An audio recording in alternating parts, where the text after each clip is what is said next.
Yes po at welcome po ulit sa kusina natin at sa channel natin. Kumusta kayo mga kakusina at samahan nyo ulit ako sa bagong putahe nating pag-eksperimentohan na sigurado ako ngayon mo palang matitikman sa buong buhay mo. Kaya wag na po nating patagalin, umpisahan na po natin. Una po syempre maglagay po tayo ng mantika sa pinainit na kawali. At igisa po natin ang bawang, pati na rin po ang sibuyas.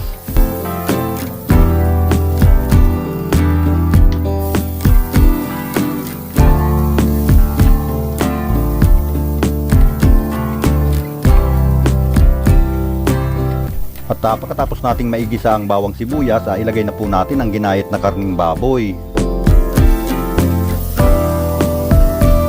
Maglagay po tayo ng crack na paminta. At isunod natin ang bitchin.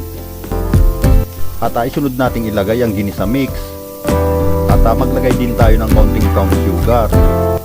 At isunod nating ilagay yung Knorr liquid seasoning, yung original po. At haluin natin tong mabuti.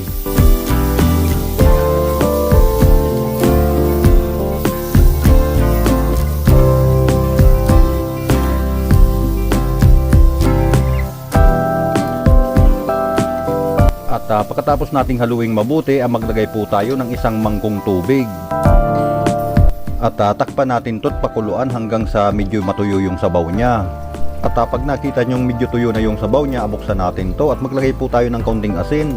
Pwede rin po patis at haluin natin tong mabuti.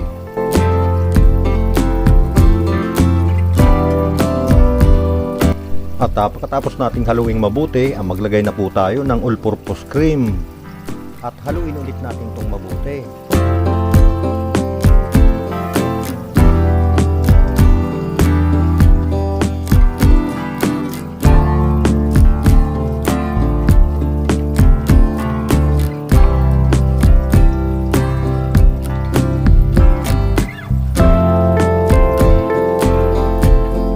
At pagkatapos nating haluing mabuti, maglagay na po tayo ng Alaska Ibap, yung sakto lang po.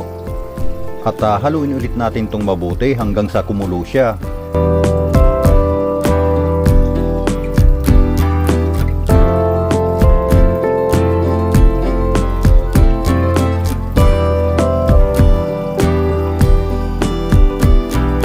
At pagkatapos nating haluing mabuti, pwede na po nating ilagay yung mushroom, yung nasa lata po.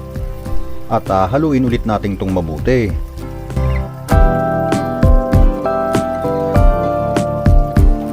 At pagkatapos natin ulit haluing mabuti, pwede na po nating ilagay yung Hans pork and beans, yung nasa lata rin po, para mas lalong masarap.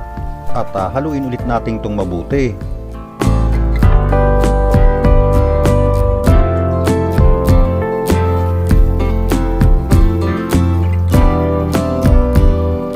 Pagkatapos nating haluing mabuti, pwede na po nating ilagay yung bell pepper.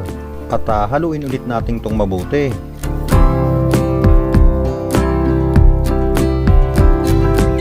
At pagkatapos nating haluing mabuti, okay na po siya, luto na po siya. At pwede na po nating hanguin. Yan po mga kakusina, mapaparami na naman ang kanin natin ito. At sa lahat po pala ng nakapanood na ng video, maraming salamat po.